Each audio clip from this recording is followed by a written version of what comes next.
Claire, why are you on this podcast today? Hi. Well, I think I'm here somehow because you invited me. But I'm understanding that you want to hear a bit about like the creative process and my journey in the creative and creator economy, just like generally online, and my perspective on those things. Amazing. So you already mentioned three main topics we will talk about, and let's just start with the first one. I would say your story because I think that's the most inspiring. Where did your creator journey start? I'm always trying to remember where it really started, and I think I've traced it back now. I don't know if you know Sorel Amor, like the creator.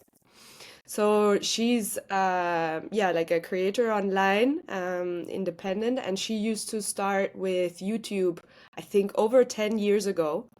And I remember actually watching her back then and just like following her journey, not really thinking about it much.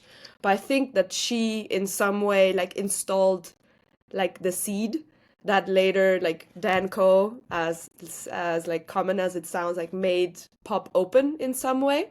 So that's how I think it all started. And then it's a whole lot of like self-discovery of reading and trying to understand the things that you feel you don't understand. So it's a lot of like self growth and self inquiry of because I came to a point where the question was like, okay, you can do whatever you want. So what is it that you want? Because if you've never actually asked yourself that, you just sit there and you're like, okay, what is it really? I think Mm, that's where it started. So that would be about maybe 2.5, 3 years ago now, if we want to like put as a short-term thing, but I believe mhm, it's been like growing over the last 10 years. mhm. Very interesting, especially the question you just asked, the what do I really want? Because I Mm. think a lot of us, as soon as we have the opportunity to do as much as we want, we are actually at a point where we just focus on one thing instead of seeing all the opportunities and choosing. So, yeah, the self-growth journey sounds very exciting. Can you tell me maybe a little bit more about that? What were your practices at the beginning? Yeah, I'd love to touch on the fact that you said it's so that one would choose one path and not consider all of the paths that are possible. And I think that's like, in my eyes, one of the biggest problems in general of like how our education system is structured, but as well as how some people approach this creator journey once they realize the possibilities there are. Like, I think you stumble across like some opportunity, may it be selling a course, may it be selling a digital product, and you just fall into this realm. And you initially think that's the only thing that exists or the only thing that you can do. And I think it's so crucial to actually take a step back and have a research phase in which you understand like what is even the grounds that can be covered, to also approach what I already mentioned is like, what do you really want? And what you really want usually is strongly related to the things that you already enjoy or that you used to enjoy and like kind of lost track of. So in my case, for example, it's a lot of like visual things. It can be photography, videography, but it's also DIYs or handmade tools. Like I made ceramics just for the fun of it, like, but then you quickly notice limitations that can occur with those projects. For example, the ceramics are a physical product. It takes up a lot of time that you need to invest, like to build the product, and then like the shipping and the organization. So it just makes it more complicated. My point being, if you relate this ceramics project to something like a digital product, and your goal is to be location free and like time independent, then the digital product would make more sense. But if you do know that you like to stay where you are, like the city or the town that you live in, and you don't mind the locationness and you don't mind the physical product because you enjoy the immersion in the activity so much, then the ceramics thing is your thing. And it's very difficult for people at the beginning to understand that because you're not taking like this zoom out moment of what points does it really cover in relation to the things that I want or need. And you need to immerse yourself and actually give yourself time to think about all these things. And I wish that could be an hour of sitting down, but it's actually probably more like a year in evolution. And you're going to Mhm. start things and notice, like, oh, this is not really what I want. And this time can be significantly shortened. For example, if you were to work with someone that already has walked that path. Mhm. Definitely.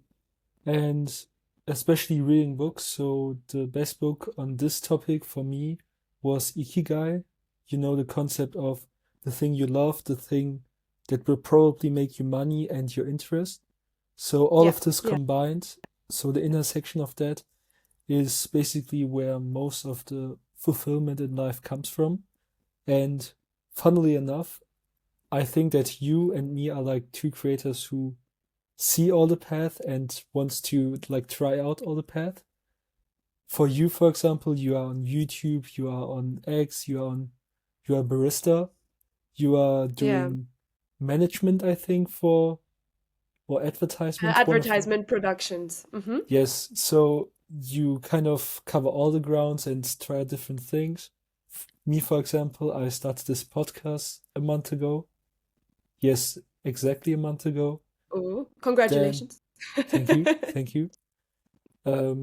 What else do I have? I have my course on phone addiction. I have my fasting community. I have so many things I want to try out to see what really fits me. And Yeah. like you said, the education system that we kind of want people to go down one path while there's so many others. And the education system specifically is the thing because 3 years ago I was stuck in it. So I'm right now 20. So when I was 17, I was exactly there. I had my topics, so my focus topics in school were mathematics and computer engineering. So I Mm-hmm. went down the path. Now I'm studying the stuff. But in the create or while creating my X account, my personal brand, I noticed that my interests are so much more than just the one thing I'm not right now focusing on. And I think Yeah. that's also a personality thing. I noticed that I'm way more multi-passionate and looking around myself right now, I see books, I see drawing stuff that just arrived, I see journals I filled, I see podcast stuff I filled. So I think it's all about experimenting, and I think that you're experimenting a lot. Mm-hmm. So what would you say is smart experimenting? Smart experimenting. Yes, So like on one hand, like you said you are 20 now, right? Or 20 what? yes, I'm 20. 20. So I think especially when you're still that young, it makes a lot of sense to try as many things as possible because you haven't tried them yet, right? Mhm. So how would you know you like drawing as much as you could if you have never done it? Just as any other task, I guess. If you relate that back to what I'm doing now, for example, like the things that I'm focusing on now are all things that I already know either how to do or that I enjoy to do and also know how to do. Um, for example, I did like a hospitality degree now over, no, it's been 11 years ago that I started it. And the initial idea with that was just to travel because I always really enjoyed traveling and understanding new communities, countries, people, which all still translates into like the new economy, right? Like understanding how people work, human behavior, psychology is super interesting to me. And through things in life, I just like ended up in Spain. So I worked with coffee more than like I mean, coffee is hospitality, but not as much in hotels or restaurants anymore. And then through other things in life, I met other people and they like took me into the advertisement part. So I want to focus nowadays on the things that still kind of pay the rent because like my online journey is not fully paying for that yet. It's like slowly supporting it more and more. But I'm merging the digital world and the real world, if you want to say it that way, to reach a long-term goal. It's not about, okay, I'm gonna make 10K in 3 months, and that all sounds very beautiful, and I'm sure it's possible, but it's for a minority. So what's a more realistic approach? It's like doing the things that you already like and already know, and leveraging them to a point that you can carve out more and more free time to focus more and more time of that in the things that you want to do, right? And I think you related that a bit to the barista part. Like, I think all of the projects that I do now are project based. So, as of the month of July, I didn't work at all on any projects. I only worked on personal stuff, which then feels really weird. But for example, the whole year before now, like from January to June, I had so many projects that I had very little time to work on my own things, which is also nice because like I cash up on the bank and then like I buy time back with that now. And July and August are basically free time now to explore and understand and structure and hopefully like launch things in a way that will push it up exponentially. Amazing. Excited for the launches, of course. Uh, but you talked a little bit about the story that you somehow ended up in Madrid. So can you maybe tell the whole journey because I'm always fascinated when I'm hearing it. Yeah. So I did my hospitality degree in Germany in Frankfurt, and so always with the goal to travel. And so as like a first like kind of trial and also to save some money, I went to Switzerland and I did a winter season there, which was in like a ski resort in a hotel. Like it was a five-star hotel, I believe, actually. And it's in the middle of the ski resort. So you work 6 days a week, and but basically the people you work with are your family. So it's okay, it's work, but you still are there all the time. And if you are able to shift your mind in a way to say like, okay, this is just the situation and we're all doing this, then you enjoy work as well. It doesn't have the same kind of pressure of 9 to 5 and you need to look busy, but like we're all busy all the time. And if we're not, then we can kind of be chill. So with the cool part that in my free time I could go to ski, and the whole experience is paid for. So you get your salary, but you don't need to pay for accommodation, you don't need to pay for food. So almost everything that you earn, you can save. And with that money, I went to Australia and I did a working holiday. Um, I traveled around almost all of it, which is not possible, but I did the East Coast and the West Coast, pretty much covered, and met so many Latin American people that all told me like, you have to go to Chile, you have to go to Colombia, you have to go to Mexico. And I'm like, all right, I'm gonna just keep doing the same thing I'm already doing, but over there, which was working in cafes or restaurants. I would just hand out my resume, and if they were hiring, they would hire me because I'm already trained. So that was like an easy in, and it's also like a point where many people think that hospitality is like a very settled job. When you actually want to use it to travel, you absolutely can. You need to be comfortable with the fact that you're gonna quit, even though there is no necessary reason to quit, just to go to the next place and risk not find a job in the first month or 2 months. But personally, it always worked out within the first week. So I don't know if I'm just like extremely lucky or I don't know. But so yeah, because of that, I chose to go to Spain because I said, all right, I'm a blonde, blue-eyed girl and I have no clue how to speak Spanish. If I'm going to Latin America, they're just like gonna screw me over for sure. So let's learn some Spanish before going. And that's why I decided to come here. And as lucky or unlucky that was, our little friend COVID hit in March 2020. And that's when I was just arriving. I was in Madrid for about 2 weeks and luckily already found an apartment and had a job.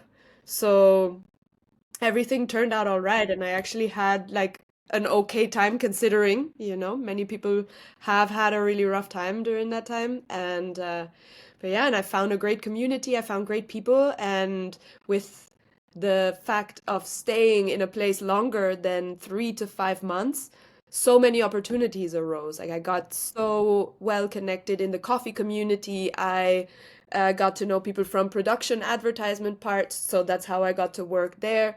And I just took advantage of the opportunities that arose, and that's why I'm still here. But eventually, I would like to keep moving. Excited for the next place you will go to, but actually, let's talk a little bit about traveling. So you Mhm, said you were pretty much in Switzerland, Australia, and now Madrid. mhm. So first of all, which was your favorite place? I think like Australia is like this first love. And if it hadn't been that far away, I might have even stayed, you know. It's also complicated, like paperwork and all, whatever nationality you are, it's actually complicated to stay. But it just the people are so great, the work opportunities were amazing, the beaches are so spectacular, like it just hits personally, it just clicks a lot of boxes. But I love Madrid, and but I've been very connected here to the Latin American community. So I'm not so like I don't know much about Spanish culture and Spanish customs. I know I'm literally becoming Venezuelan as we speak. So I hopefully will be able to go to Venezuela at some point. Mhm.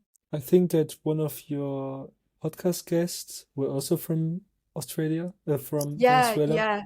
He's actually a really good friend and he owns a coffee shop here in Madrid. He actually owns two by now. He opened another one. And yeah, he's from Venezuela. Hmm. Very, very cool. I also have a Venezuelan friend. Yeah? You know Christina on X? I believe so. Yes. She's from Venezuela. I hope yes, she's from Oh, Venezuela. nice. Okay, cool. I didn't know. Nice.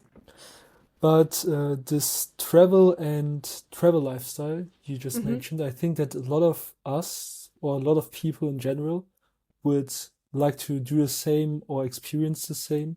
Yeah. What would you say are the things you already need to have in order to live this life? So is there a certain amount of maybe money or experience you need to truly pursue this lifestyle? I think, yeah. So on one hand, obviously, like I can only speak from my experience in connection to hospitality, which in those terms is relatively flexible. There is always Hmm. a big turnover on personnel within like restaurants or cafeterias, and in some way, it's also like a low skill job. Like you could arrive and not have any experience and then learn from the get-go, but it obviously helps if you already have some experience. So, what I would recommend is obviously have a certain amount of money saved. Like, if you know an approximate of what you would spend in a month, then I recommend to have at least 2, 3, or more months of savings just to be more comfortable and not to stress and to also be able to enjoy the time. You don't want to arrive and be like, I need to find a job right now.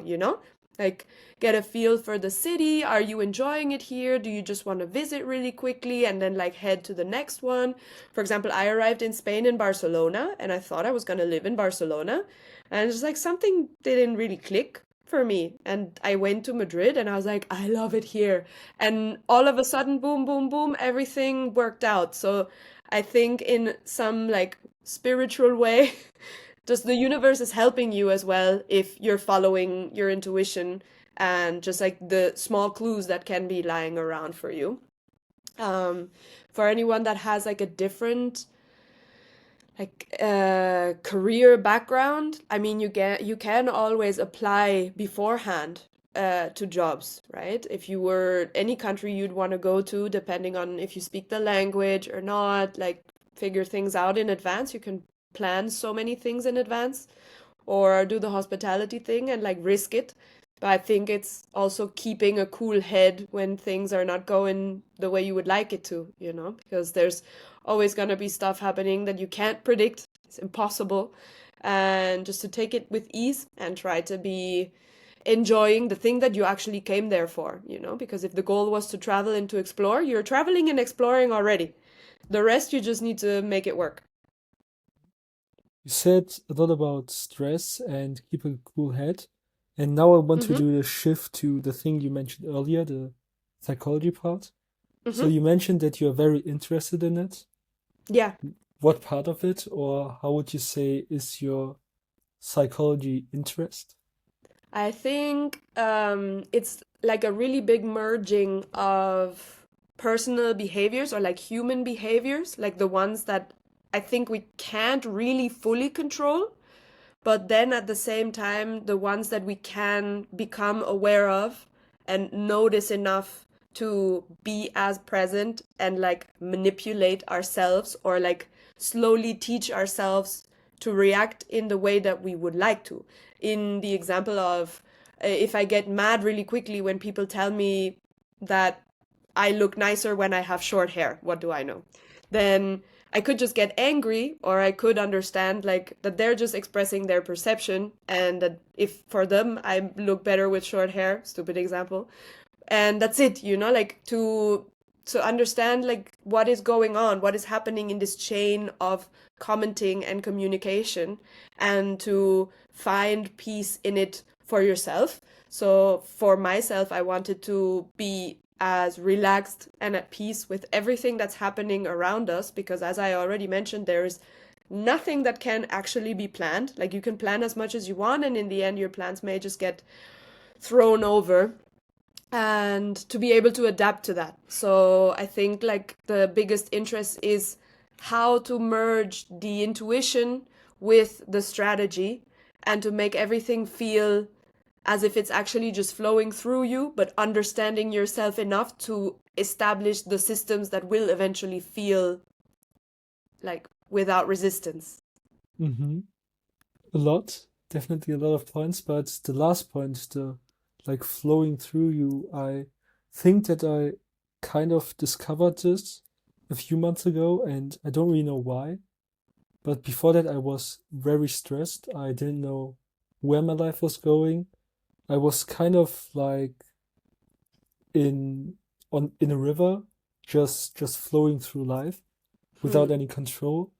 But then the question of my why kind of emerged, and slowly through purpose, through questions that guided me towards it, I kind of found this, and ever since I wouldn't say I'm fully in control of myself, but I now understand myself more, I understand my patterns more.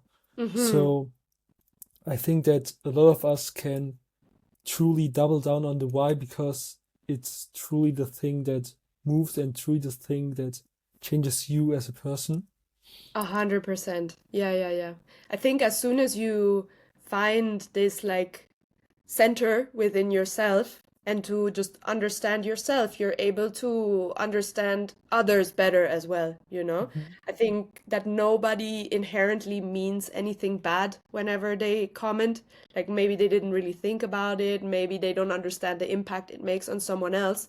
But me, for myself, being settled enough for nothing to actually agitate me, because I can be at rest with whatever you throw at me, is I think a really strong point. And I think something to get close to it is some what you mentioned as well, is like asking yourself those questions. And there's like a really specific set of questions in a way that you can ask yourself to like get deeper and deeper with yourself. And that's actually something I'm working on right now, is like the project of my first lead magnet, or my first product that I would like to bring out, is the self interrogation, and like how to be guided into it and how to reflect with yourself. Because I think so many people are looking to be saved by someone else and are looking for the answers outside of them, and hope for someone to be like, yeah, this is how you feel and this is what you have.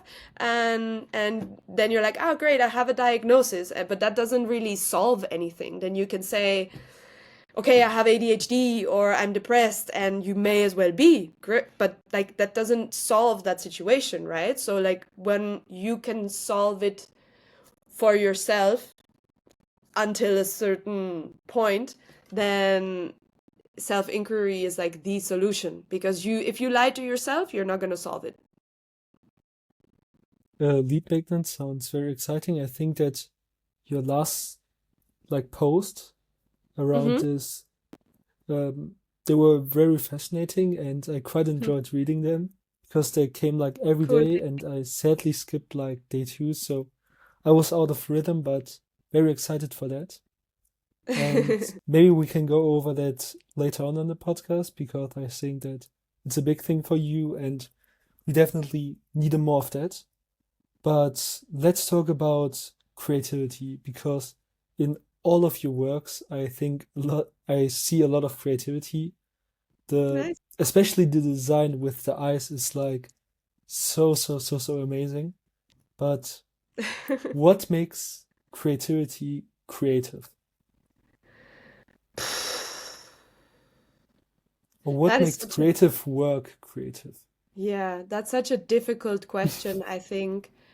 Especially like with the rise of AI and all of that, that's such a huge, I think, argumental point, right? And I've been speaking with friends about it, like also what makes an artist, because like in my mind, I guess someone that's creative is an artist. But then a lot of friends were saying like, no, just because you make art doesn't make you an artist. And I'm like, what? So I think I don't have a direct answer to the question. I think creativity is just having a point of view or having various points of view on a subject and connecting it in a way that no one else yet has done. But at the same time, it could just be taking something because all that is art and all that is created usually is like a copy of something else. You know, you get inspired by a video or you get inspired by like a drawing, and then like it sparks something in you. It just makes you think of something, and you creating this in the way that you thought of, that's creativity already, you know? I just, if you want to go to the example with the eyes that you mentioned, like the whole, ooh, you know, it's a photo, and I just like took the eyes and I played around in Photoshop until I liked it, you know? So there's no like procedure or structure to follow really. It's more the intuition that you follow, and if you are having fun with it, and in the end if you have created it, it's creative. The so first of all, very cool, and I love the definition. Thanks. But the next question I would ask would be a creative or the creative process from you. But you Mhm. kind of said that it's more like a flow instead of a process. So how would you say is this flow beginning? So how would you say is creativity even coming to your body? Hmm. So I have a lot of ideas on the go or Hmm. literally before falling asleep. And I make an effort to I have a to-do app on my phone where I have like one press button and I can just write down the idea really quickly. I don't think any idea has ever come to me and I've been able to like execute it in that moment, very rarely.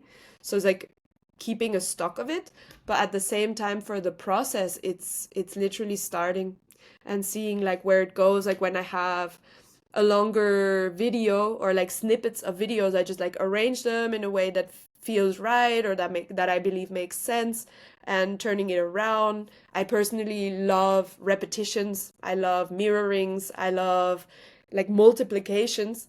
So it's just playing around with that and noticing that as well, you know? I didn't start with this just yesterday. I started with Photoshop probably like 15 years ago. So it's a process of you playing around with the program and then noticing like, oh cool, I like this, but and I think that's the joy in it, at least for me, that there is no plan, there is no sketching it out and thinking of how I'm gonna eventually wanting it to look like, but it evolves while I'm creating, and that's a process I actually cherish a lot. Hmm. So where exactly do you get your inspiration from, or do you even have like places you just Ah. go at or look at that inspire you? I guess I've like from books a lot. Like when I read, there's some sentences that just spark ideas or just connect things in my mind where I'm like, ah, of course. And so often it's something that you already know, but like they just touched on it again and like brought it up. And so it just makes you wanna either like write a post or write a whole article. Like in a free flow session, sometimes it's just like boom, it just came to me. And then I wrote like a whole article and it was just like, wow. And other times, yeah, it could be anything. It could be scrolling a little bit intentionally. It could be looking at photos, at old photos. I'm a very visual person, so I think a lot of it would be like anything that I see. Hmm. So books is definitely a topic I would also like to go through because or today or like 30 minutes ago, like 4 books arrived at my house. Ooh, So, what'd you order? ooh, so the thing is, I don't really know their titles, but I just bought them I, because a friend recommended them. I'm the Um, same. I never know what things are called. it's a lot of philosophy Okay. because right now I'm kind of in a shift from this whole business and entrepreneurial mindset to Mm-hmm. the artist and creative mindset. And it's funny that you are on this podcast right now because I'm right now in this transition. And the small sketchbooks I talked about in my content recently, they also arrived. So I try to be more creative, but from, like I said, this inspirational standpoint, like you do from these books. And what book are you reading right now? I'm actually reading like two or three. I think that's I'm normal not because I also really. have 3. Mm-hmm. I'm like continuously reading because I don't like read the book like to read the book, but I when I feel like it, I sit down and I just like start reading. So now I'm reading The Creative Act by Rick Rubin, which I'm really liking. And I still have the other one that's called it's called Catching the I think it's Catching the Goldfish from David Lynch, which is, I think both books are quite similar because it's each of their perspective. Like one is what is art, and the other is like how ideas are made. So I think it's a very beautiful connection. And as an audiobook, I'm like listening in loop to The Power of Now. So Okay. anywhere I walk anywhere these days, I just press play wherever I already was and I just listen. Cause so I listened to it 2 years ago and I keep saying it opened some doors then that like have been working inside of me since then. And I randomly just listened to it again 2 months ago, and it just was as if it smashed doors open. It was really, really crazy. And enjoyed the input so much and the repetition and the reminders that I'm just now walking and listening to what he has to say. And I keep writing more down, you know? I feel like I'm just gonna listen to this book for months and take lessons from it. And then I was also reading Stumbling on Happiness. Okay. I forget the author. I don't know where I have it right now, but very interesting like perceptions on like what does happiness even mean. Very interesting books. Definitely a few of them will be on my reading list, but my reading list is like so Eternal. full, it can't be fuller. Yeah. But you said a lot about visuals, and I have a book recommendation maybe for you. I Mm-hmm. think there's like a series of books around brands Okay. like Chanel, Dior, Gucci, Prada.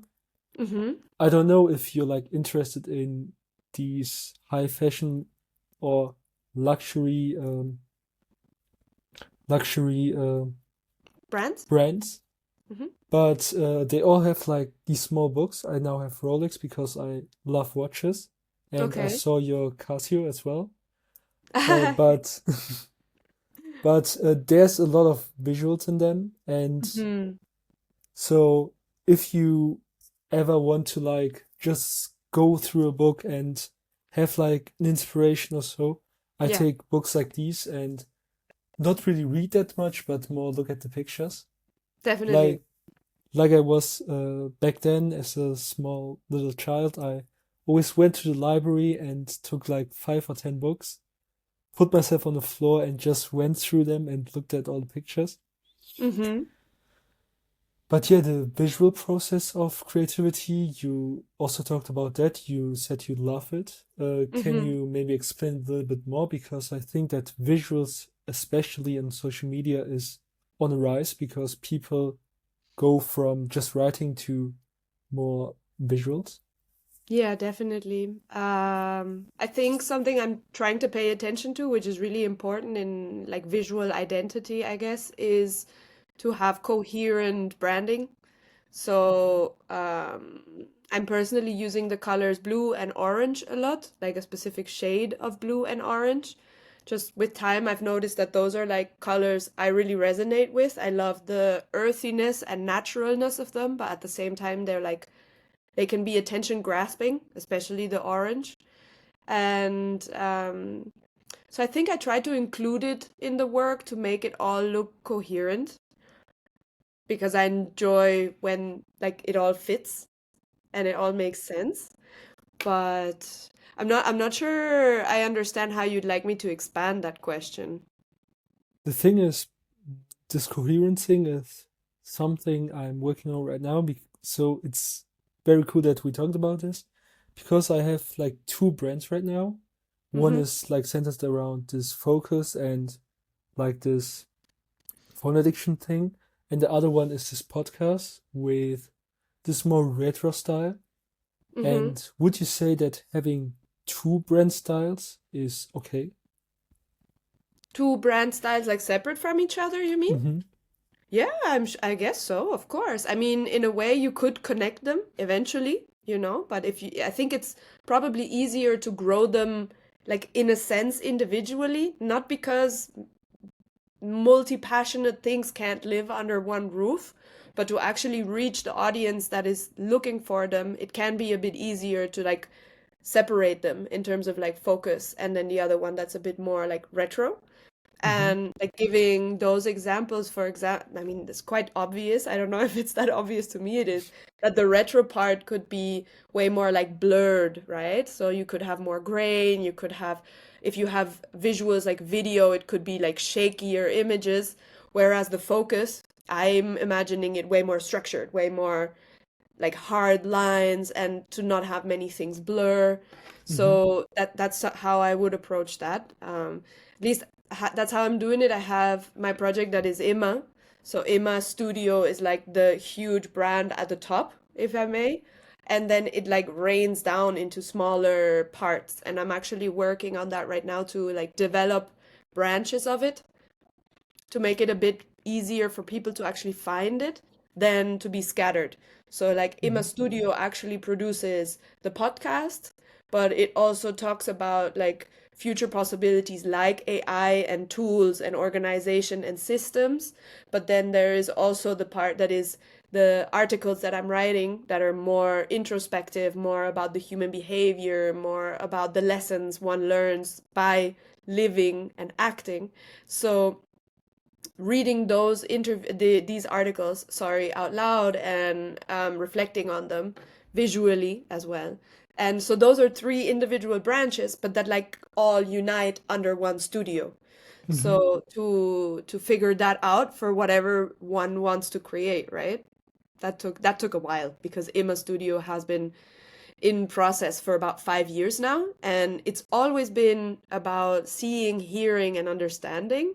But like to discover and finally come back to what it is still and never stopped being is like the indicator.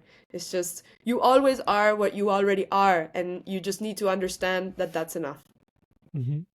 You talked about one of the topics I would love to talk about because it's very fascinating, this IMA thing. Mhm. I know the meaning behind it, but I think that you should say it because you're the creator of it. Yeah, so immer is actually a German word, and immer written in a different way means always or forever. And in the dialect from the region that I'm in, which is not so strong, but instead of pronouncing the ER, we say immer, which is then an A with a double dot, which looks really pretty. I've chosen this 5 years ago after searching and like brainstorming and all that. And I think it represents so well this all encompassingness, right? Because it's going to be there always and forever.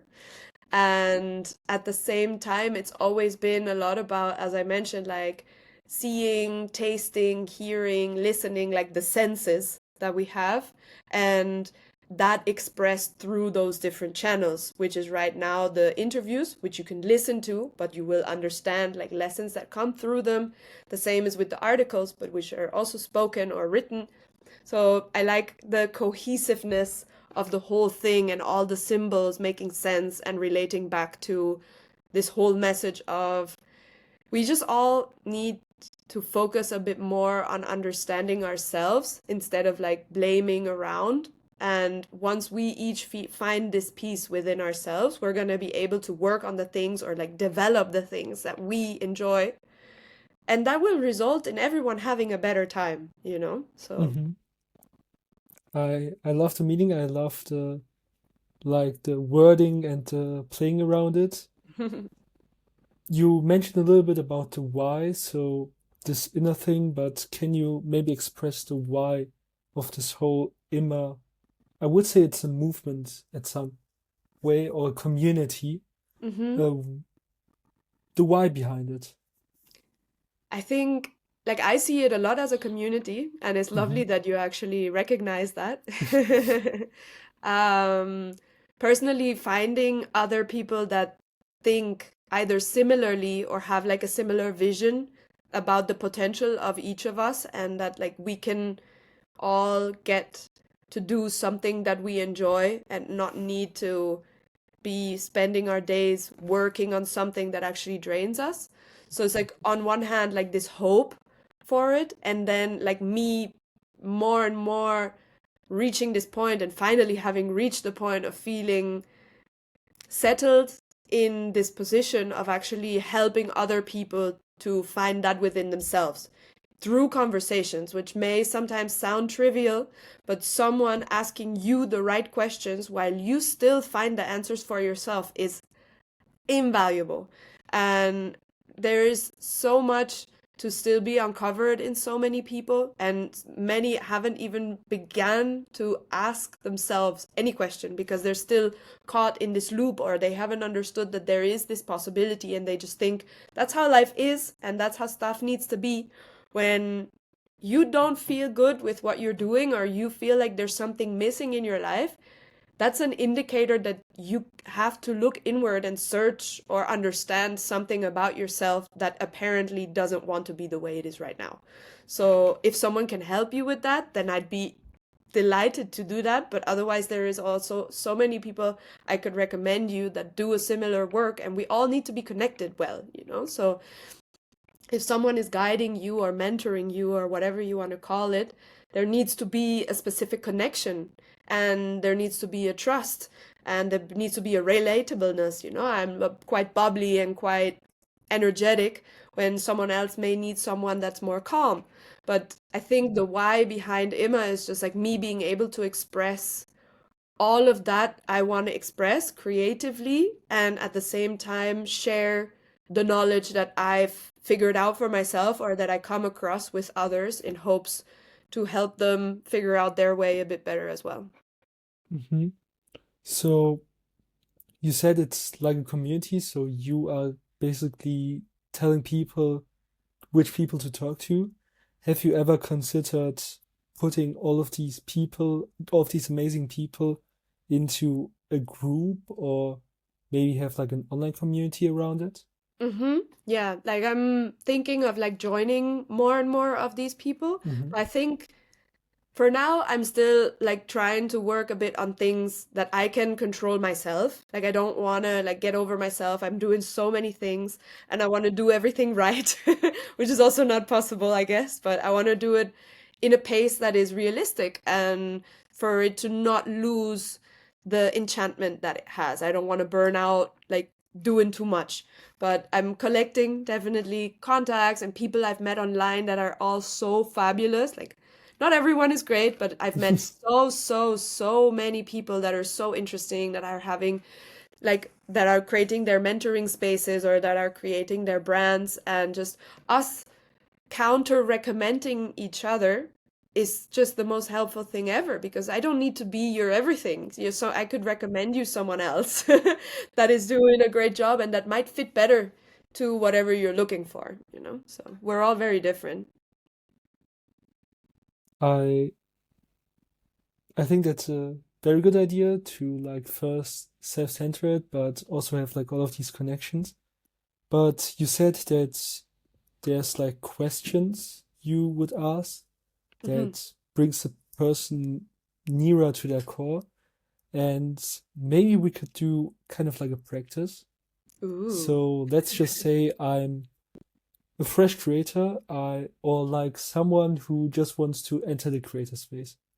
Mm-hmm. I'm totally new and I come to you, say, Claire, okay, I want to create something, but I don't really know what I want to create, but I want to be free. What would be the first question you would ask this person? Wow. I think the first thing I need to know is like, what does being free mean to you? Hmm. You know, like, So does it, yeah, yeah. the thing is, as a fresh creator, so I'm thinking about the version of myself a year ago, would say, or couldn't really answer this question in itself. Mm-hmm. So let's just say I don't really have an answer to that to make it Okay. more spicy. Then I guess we go deeper, right? Like, okay, it's not necessarily about what is freedom to you, but like, what are the things that bring you joy? What are you envisioning as a future that you would be happy in? You know, like personally, I guess I've always strived to have as much time as possible or to be in a place where it's warm. So those are like examples that I could give you that I resonate with myself and that you could understand to connect it to things that you enjoy. Maybe you want to be somewhere it's cold, you know, or maybe your dream it is to never need to set an alarm, but you can like start with really small things, and the more you like go through those points, the closer you get to what is it actually that you want to spend your time doing, you know?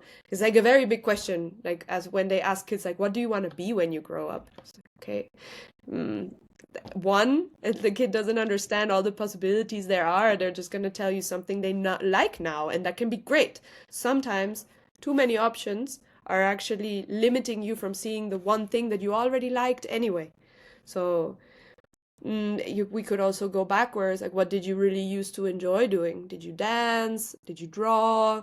Um, did you enjoy any of those creative outlets? Have you tried any of them recently?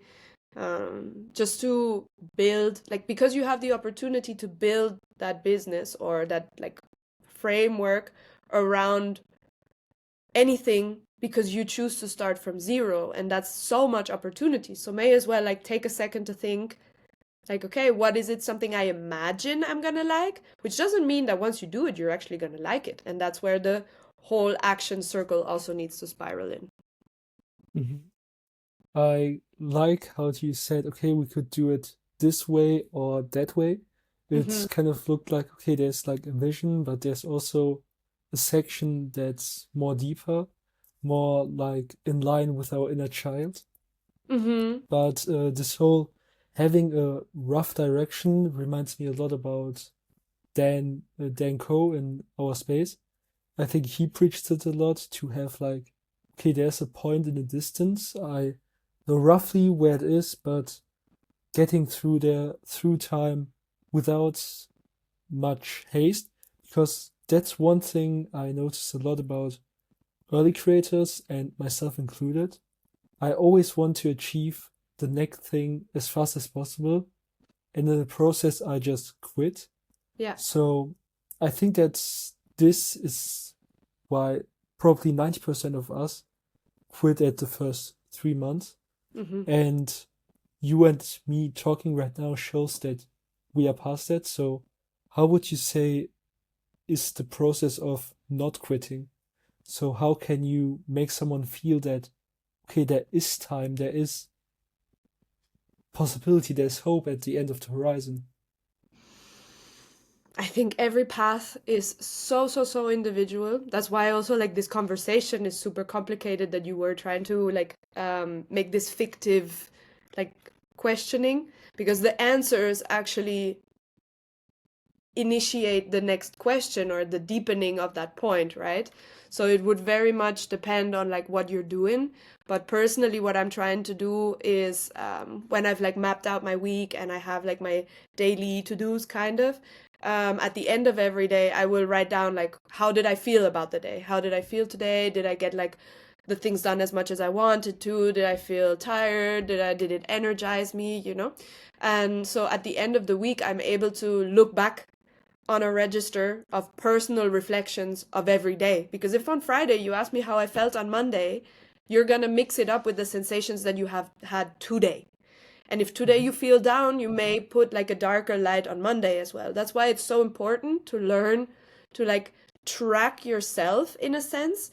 And that's what I mean with these like intuition systems, that it sounds very much like, oh, you need to track yourself. It's all very rigid. No, it's supposed to become your fix points and your help points to understand that at the end of the day or at the beginning of the day, you write like a quick sentence. And at the beginning can just be just one. And after a month, maybe you'll write two, you know? But it will strengthen your ability to understand whether you've advanced or not and whether the steps you have taken have helped you or not.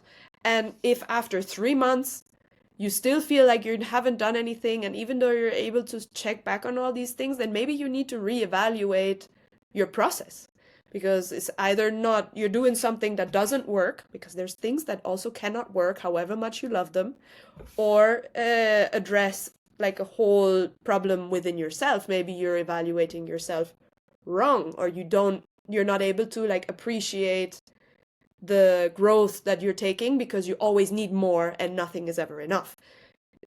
Very individual, but I think I'm Mhm. I'm kind of making a point. Yes, yes, I think that that's why calls like I wouldn't say this because this is more a general talk, but Mm, having talks online really helped me discover myself more and discover this journey more. So yeah. this is like if there's like one advice I would give anyone starting out, it would be to hop on calls with creators in general. Yeah. No, no, But it's so supportive because probably the people around you that you've spoken with don't understand, mhm, and your family doesn't understand, your friends don't understand, whoever, like maybe there's someone, but the probability is low. So talking with people who do something similar is invaluable because it validates what you're trying to pursue, however delusional it may seem. mhm. The thing is because there was like one friend in my early school days who just right now reached out to me because he's the only one with one other guy who truly went through this online like journey, but they're like on a completely different side of the internet. They're more on the entrepreneurial side, and Mm-hmm. I'm more on the artistic side. So we don't really have a connection right now, but maybe in the future. But I have one more question about Emma, the Mm-hmm. how. So how would you say can you connect all of these people? What do you mean how? Like, I mean, I'm doing it through different social platforms. Mm-hmm. So, my approach right now, and I'm gonna want to focus more and more on the long form side of things because I just think there's so much more depth to it. I'm focusing now on Substack. So I'm writing a lot more articles, reflective parts, and personally for the process, it just makes it easier because I sit down on like one session and I actually write like a one long form section, and those can be broken down into shorter parts. But it all ends up being spoken through the internet, through the different channels that exist on the internet as well as YouTube. So, and I have so many friends that are already either like entrepreneurs or creatives. So I speak a lot with them. And then there's like human natural webs that form as well, you know. There's more things than just the internet. Actually, most my opportunities until now have come from real world connections that have been built. And in the end, all you're searching for online as well is those connections. I'm a strong believer that connections are being made in the DMs, not in the comments. So I'm talking a lot with people in the DMs, way more than you would maybe notice on my feeds in general. and to actually connect, to actually ask the questions that are relevant, and to like form this bond. I have quite a few people that, like, since I've started writing last year, I have been on many calls with them throughout the year, just checking up. And I think that's the beautiful part in it. And that's where something already builds underneath that you may not perceive yet, but it's this foundation that's like growing, and that's beautiful to see. Mhm. I think the web part is like a perfect metaphor for that. And I think that this combines what IMMÄ is. IMMÄ is just like a web of people who all have similar ideas and who all want to grow together. Yeah. Yeah, you've said that Amazing. very beautifully. I like it. I'm gonna keep it. Amazing. Very excited for the giveaway you're creating. Maybe you could share a little bit more about that because, like I said, the posts you said in the last 5 days were perfect. I would say they were so cool because the writing style was so unique that without even your, like, if I would blank your profile and like the down part, I would know this is Claire. Ooh, S- nice. Good, good. That's the point. So, what's your giveaway, or what does your giveaway look like? I think in some way it may, just like I mentioned actually with those posts, it may seem trivial and it may seem very simple, but Hmm. like the depth of the impact comes from the time and the mind space you actually give it. So it's just an introduction on like self-reflection with I'm gonna add like a audio note that is not to say meditational, but just like a small, soft spoken introduction on focusing on yourself. Like, this is for you. You can be honest with yourself. There, you don't have to show anything to anyone at any point. This is only for you. And to have a set of questions, which I have not fully decided on how many I want to put, because I also don't want to overwhelm with too Hmm. big of an amount, but to just have, let's say, anything from 10 to 20 questions to actually take at least 1 to 2 hours. And if you do more, then better, but to sit down and light a candle and focus on yourself and just like be truly honest and vulnerable and ask those questions that we've already hit on, just what did you like to do, or how, if you could describe a perfect day, one perfect day, like what would, where everything goes right, what would it be? And from there you could go dissecting, so like that one question actually builds on another or Hmm. reflects right back. And I'm gonna actually give the opportunity that if you do this self-inquiry and you feel comfortable or you would like to, that there is a free open session with me to actually reflect on it and to talk about it for whatever has come up for you. If you'd like some feedback, if you'd like to depthen any of the questions or explore if I'm a good fit to like help you achieve the things that you've noticed. So that's the idea behind it. Sounds very exciting, especially the question part. I think that questions are more important than the answers, and your work centered around questions is therefore so amazing. And I think that it will work out for a lot of people if they go through these questions. Yeah, Yeah, I think it's that's. it's how it always is, right? That if you do the work to do the work, then you may have the result, but you're not happy with the result.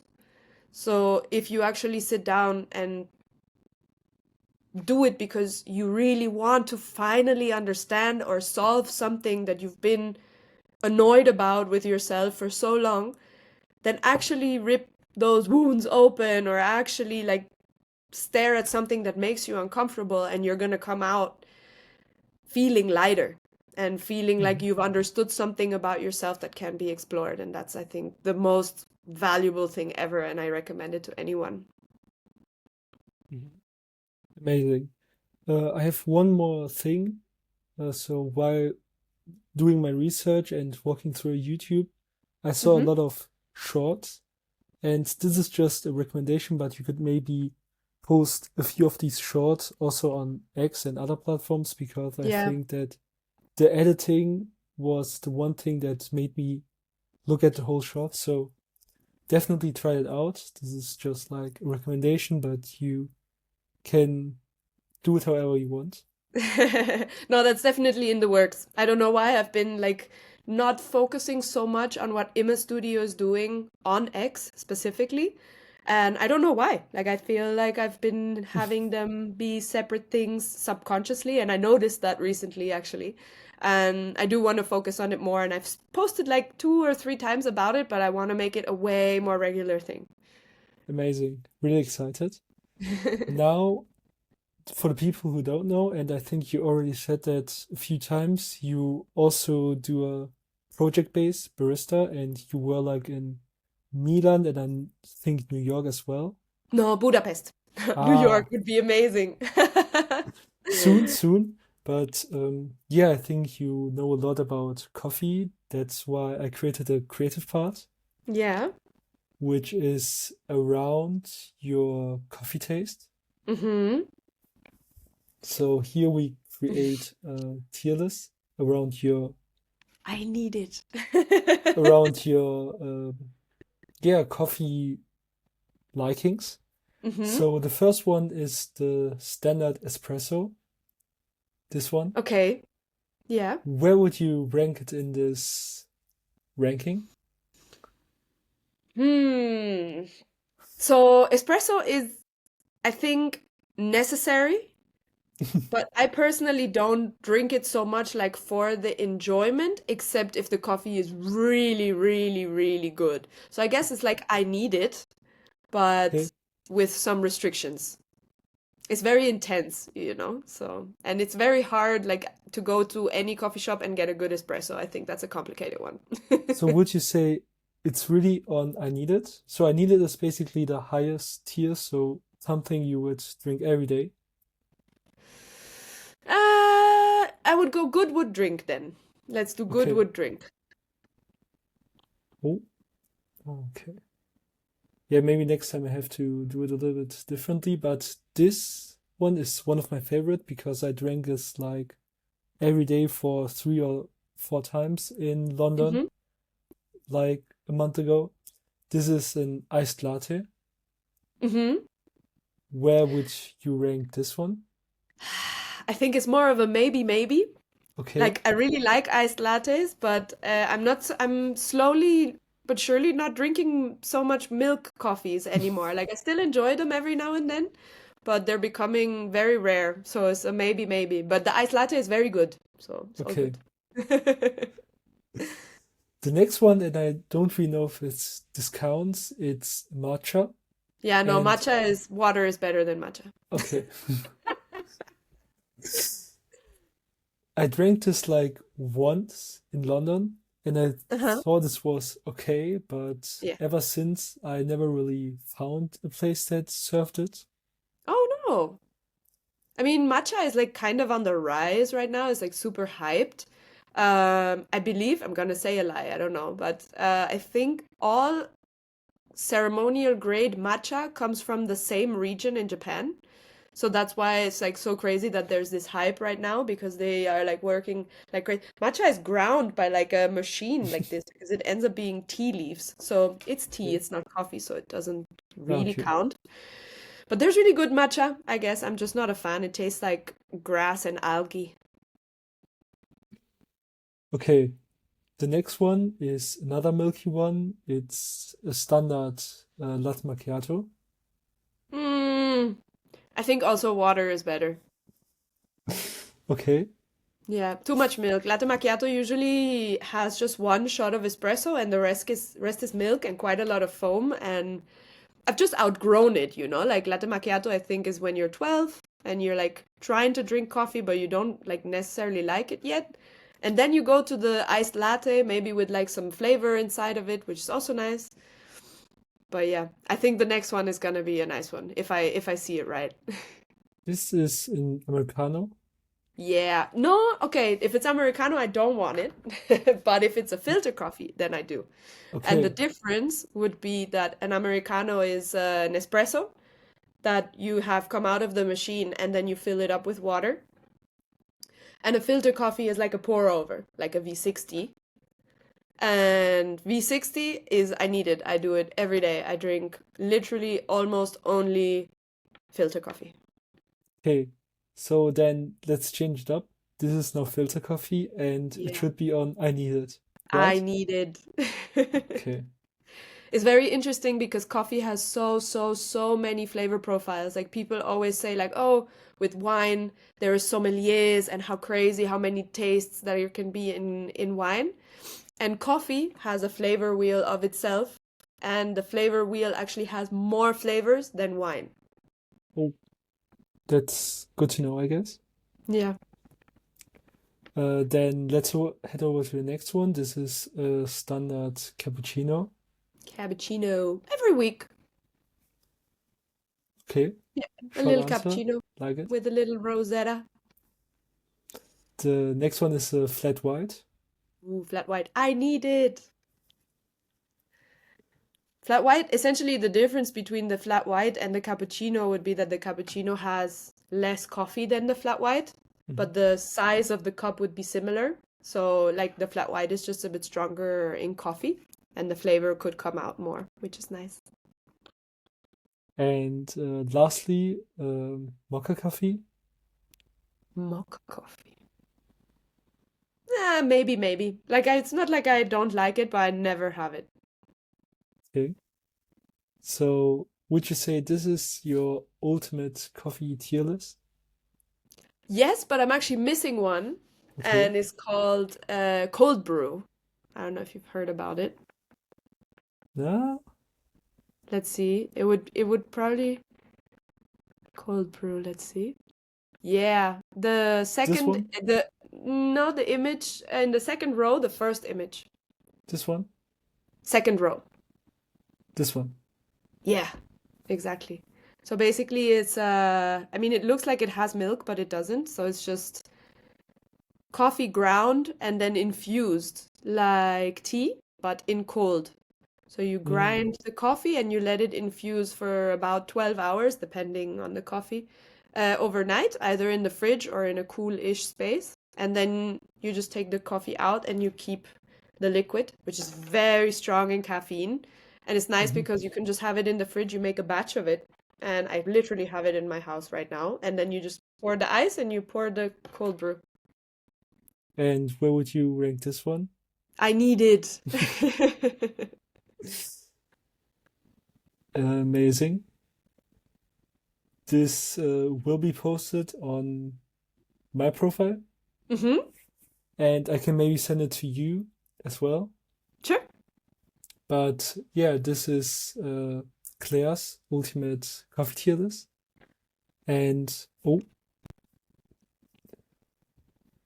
now I want to talk a little bit more about this whole barista journey. You said that it was kind of through hospitality that you like noticed it, but Mm-hmm. how would you say, oh, we talked a lot about your journey already, but Mm-hmm. let's just say, how did this passion come from? This passion to making coffee, to traveling even to make coffee? Yeah. So like fun fact, I didn't really like or drink coffee until I was 24. I used to try, but I actually didn't even feel good when I would have like I once had an espresso and my whole system just went like we don't like this. And when I was traveling Australia, I started to work in a coffee shop that was serving specialty coffee. So essentially like on the farms it's more taken care of. The roast is usually a bit lighter, so it doesn't taste as bitter. Then there's this whole array of like where could the coffee come from? Is it from Africa? Is it from Latin America? Is it from Asia?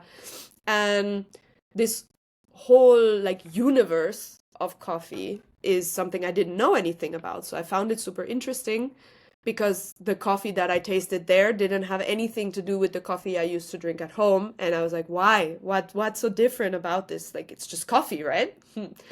And so yeah, after like learning more and more about it while I was traveling, when I came back to Europe, I said I would like to work in a coffee specialized place, and I looked or like applied to places here in Madrid that were very specific about it. And I ended up working at Acid Cafe, which like the coffee nerds probably know. They actually have a place in Berlin by now, too. But I started there when they just had one really tiny place here in Madrid, and they started like growing and expanding, and the whole coffee scene has been booming worldwide, I think, but in Madrid especially. And so yeah, that's I think how I got into that. And I worked for a good time just as a barista. Eventually, I became the manager of the place, and then I stopped working in hospitality most of the time, but I still had like a lot of the contacts. Like I was known throughout the city for having been the manager at Acid Cafe, which it comes with somewhat of an authority, I guess. And there is a lot of things to be known about coffee. It's a very precision, nerdy space. Like you have to weigh a specific amount of grams of Yes. coffee that come out in a specific amount of grams in water in cup. In how many seconds, with what pressure, what water are you using, what mineralization. So it's a world. And yeah, through contacts and bibs and bobs, I got to know one of the owners of Manhattan Coffee that actually have a is the roaster is in Rotterdam in the Netherlands, and they work as a provider for fairs. So like if there is a fair booth that wants to contract like a coffee machine and the grinder and the barista that comes with it and the whole setup and all, they contact her, or probably as well other companies, obviously, but in her specific case. And I just like started freelancing for her, and they send you all around Europe. So by the end of the month, I'm gonna work here in Madrid. The week after, I'm gonna fly to Vienna, and end of September, I'm gonna be in Amsterdam. Exciting. Super Especially, exciting. especially the traveling part around it sounds very cool. Yeah, But, personal super win-win-win. mhm. And like you said, the win-win-win to, I wouldn't say end this podcast, but there's like one last question I would like to ask you, which hmm is this barista thing. What would be one lesson or one thing that will forever stick with you from this whole journey of traveling the world to create coffee? Wow, it's gonna sound super cheesy, but it's literally follow the things that excite you, and for no reason try to argument on it. Don't find reasons for it or against it. Like if you like it, you just like it. You don't need to find reasons why you like it. And then just let yourself be guided by whatever is happening. And in my case, it was like, oh, I'm going to start working at a coffee place. Oh, well. And through the people I've met there, I've met the director I now work with in advertisement, which is a complete switch of careers. So it's unpredictable the things that can occur through those passions or excitement projects that can occur. And if you try to envision what could happen from them, like it's not possible. So just go for it. And eventually you look back and be like, I have no idea how all of this happened, but all of it was nice. I think that this is almost a perfect way to end this amazing conversation. Thank you, Claire, for being such an amazing guest. And Thank you. are there any last words? Maybe something you would like to tell the listener? Thank you for listening if you're still here. It's been a pleasure. Thank you for inviting me, Abby. It's an honor to be on here. It's still not so common for me to speak like this, but it's a beautiful practice, and I appreciate the opportunity. And if yeah, you're on any of the sites we've mentioned, like Substack, YouTube, Instagram, I'm sure you're gonna like link it. I'll just give you the sites. But yeah, and I hope to catch some of you maybe on IMMÄ. That would be great. And otherwise, we'll see each other online. Thank you. Thank you for being so creative and sharing a lot of the process with us. Thank Thank you. you. Have a good day. Bye. Bye.